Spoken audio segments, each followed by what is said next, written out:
Hey guys, right, I don't have much time to discuss what's happening today. Today is Wednesday the 25th, something like that. Anyway, today is Survivor Night, and that means that it is back. Because I am... People who love Britain so much, they pronounce us Anglophiles. If I love America so much, in terms of reality TV and the shows that I watch, does that make me an Americophile? I have no idea what that means. But the reason I love the States so much is because they have so many opportunities to explore, have adventures. Like, you think about the best reality TV shows in the world. If you want to be a chef, you go MasterChef. If you want to be a rock star, you go on to X Factor. If you want to live on an island, you go on Survivor. That's the kind of thing. If you want to go around the world, travel, and do the Amazing Race. Everywhere in America has every opportunity to live out your dream. In the UK, we don't have that. We don't even barely, you have Britain's Got Talent, and you have X Factor, which did happen. You now have The Voice. You need to have talent on stage in order to thrive in this country. Okay, yeah, we have Bake Off, we have MasterChef, but these are different. These are skills that have to be relatable to the English, the Anglo-Saxon way of life. I don't know what that means, but anyway. I'm here today to talk with you about probably my most favourite TV show in the world. And I say that because I have always wanted to be on Survivor. Ever since I was 12 years old, and the UK did 2 seasons of it. And I remember watching it. They were in Borneo, the same season as Survivor 1.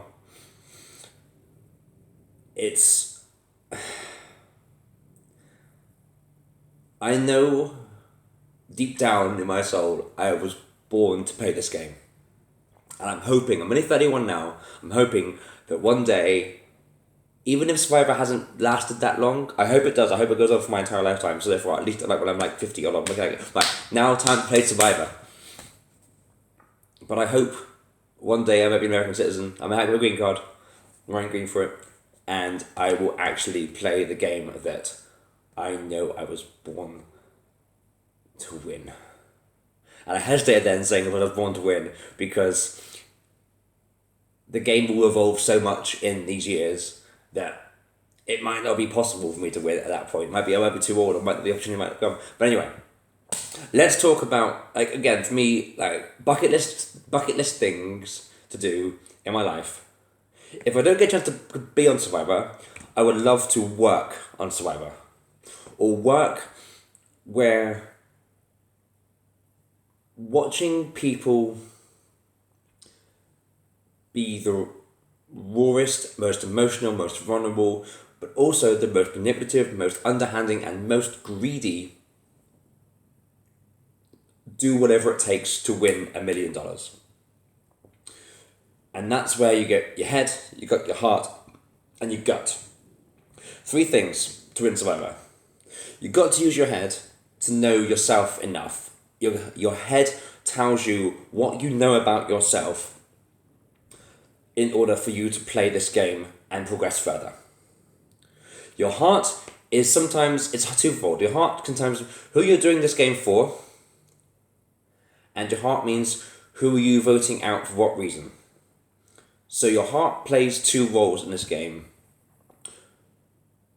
Your heart that lies at home and your family or your friends who you're doing it for, and your other heart is who am I voting out because I'm affecting other people's lives and their families when I'm doing this.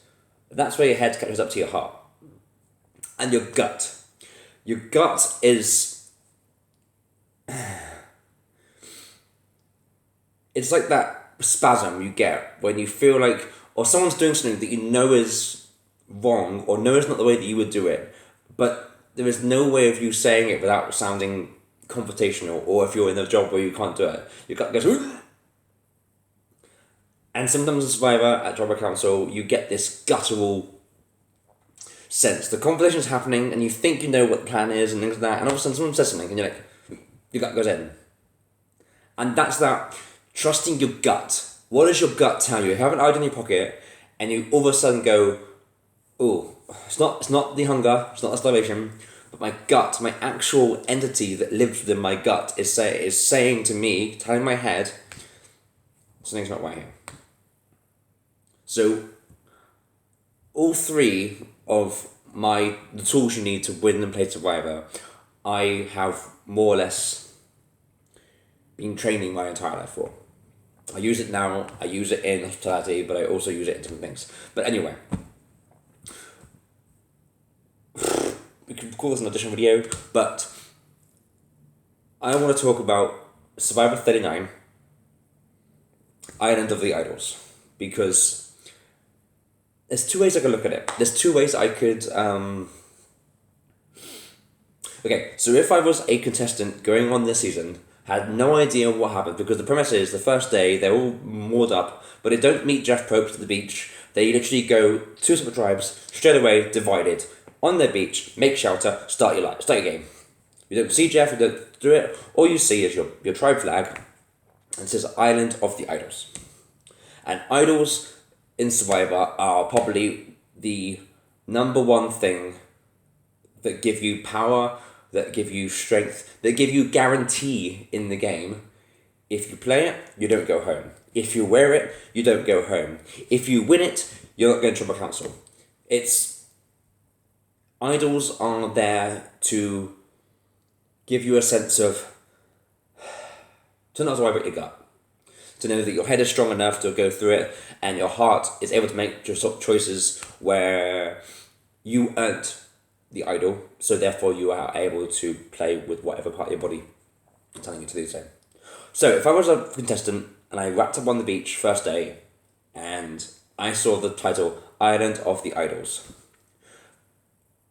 because I know what's happening as a viewer, if I was a contestant, first of all, I would question whether or not it was Ghost Island again.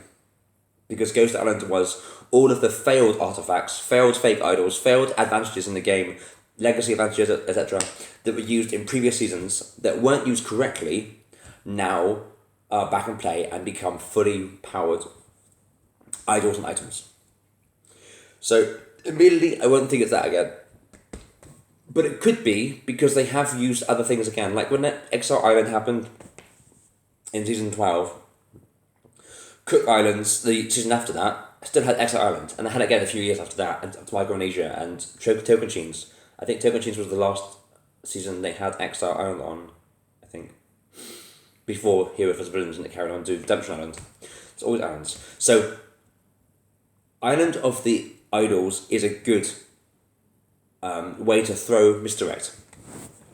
And so I wouldn't think it's Ghost Island. I would suspect that there are multiple islands, maybe. I don't know, because I immediately wouldn't think it's Ghost Island. Unless it had this sense of, how are we going to play this game? It also probably would tell me that there would be no idols at camp.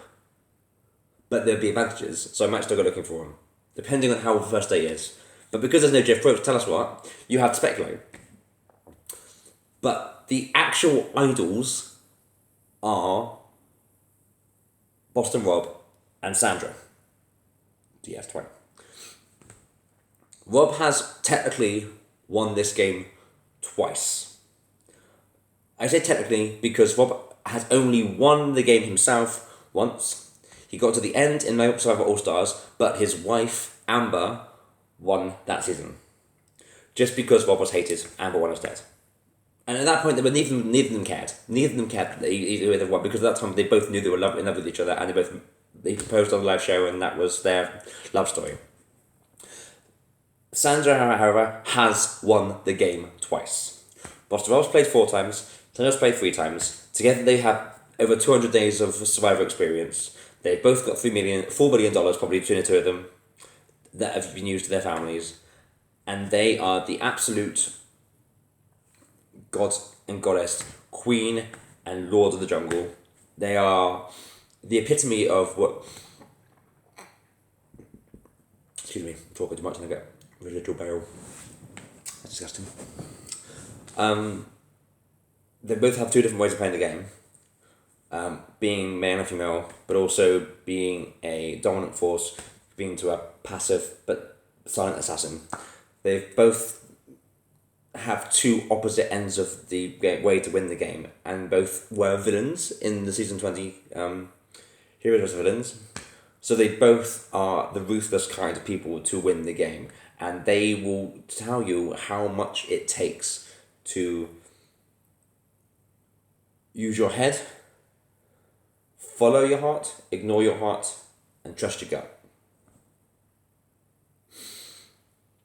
And there's going to be a lot of turns and twists this year. And I don't know... I haven't really even met the cast properly yet. I've seen a lot of things happening and whatnot, but it's actually the first season when I've not seen many videos. I had the Jeff Probst interviews. I kind of know a little bit about some of the people in the cast, but because it's not much given for information, I would like to just go, right, day one, let's go and let's do a review from now. And I'm going to do reviews every week for Survivor, but I wanted to do one today for my introduction video just to get the ball rolling. I'm curious to see how Rob and Sandra do first week.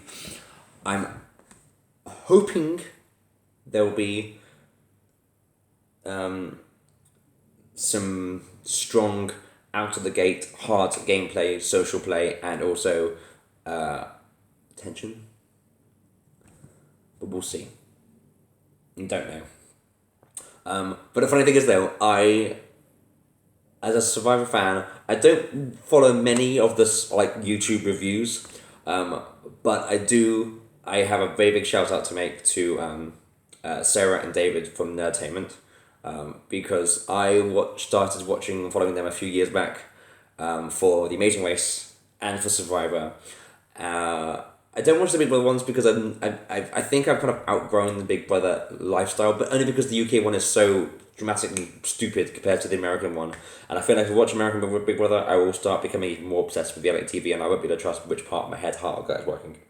But anyway, shout out to you guys, because I guarantee that I'm going to have to watch an episode of Survivor. The next morning I wake up in the UK, I have to then watch you guys first to have the review after I've seen the episode, and then I'll do my own post. Because I really and if I put on an American accent only for the reason if I've just listened to you guys, then I will be having my Americophile version of in my head, because when I studied in Pennsylvania, I went to Penn State University, so I had a lady exactly like Sarah in my office who had that energetic and that humour all the time. So I'm always mimicking her variety of and David is the one person who I knew from my international orientation following, who was one of our team leaders, and he has the exact same mentality,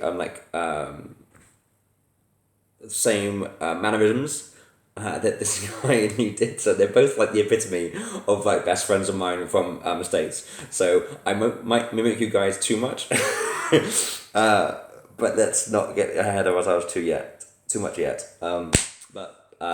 Guys, you are not my inspiration, so I'm glad I'm back on YouTube again to do things, and I'm hoping that we can exchange bits and bobs and talk about Survivor, because there's no one in the UK who watches Survivor. If you do, let me know and we'll talk about it.